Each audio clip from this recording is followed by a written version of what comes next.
Apprendre son histoire est un acte de résistance. What's up? She said, hey, Badis on my left, Badis on my right. Many young girl, she's so beautiful.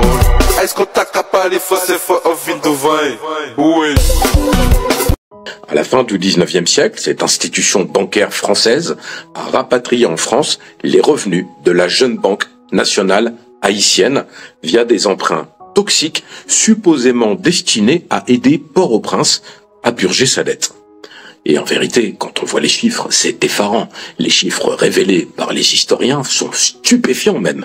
En 1911, sur chaque 3 dollars perçus via l'impôt sur le café, qui était la principale source de revenus du pays, 2,53 dollars servaient uniquement à rembourser la dette aux mains d'investisseurs français.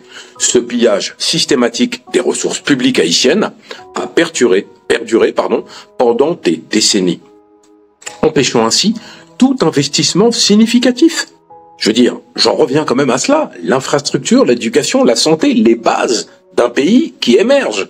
Et concernant, par exemple, la Tour Eiffel, parce que j'entends souvent cela dans des vidéos, ça illustre de manière précise les capitaux extraits d'Haïti pour contribuer au financement des progrès prestigieux de la France, notamment la construction de la fameuse tour. Alors, ça a souvent été démenti par les Français, mais les faits sont les faits.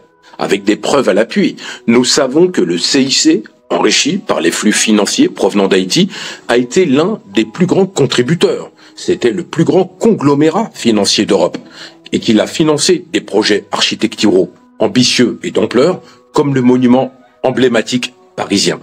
Ainsi, cette connexion entre la dette haïtienne et la Tour Eiffel illustre de manière saisissante comment les richesses extraites des anciennes colonies ont contribué à la modernisation et au développement des métropoles européennes. Il faut rappeler que les rues de Paris ont été construites principalement avec le sang de l'esclavage. On peut affirmer sans difficulté que l'argent haïtien a contribué au financement de ce monument iconique, en ajoutant également les fortunes des grandes familles européennes, incluant d'ailleurs, je le dis au passage, le gendre du tsar de Russie, Nicolas Ier, et Gaston Gallifet. Pardon. Tristement célèbre comme le massacreur de la Commune. Voilà comment ils ont construit la Tour Eiffel et d'autres monuments.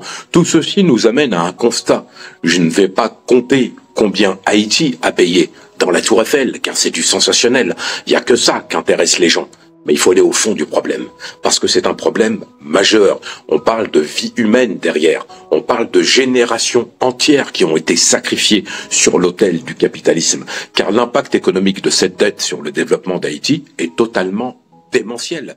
J'estime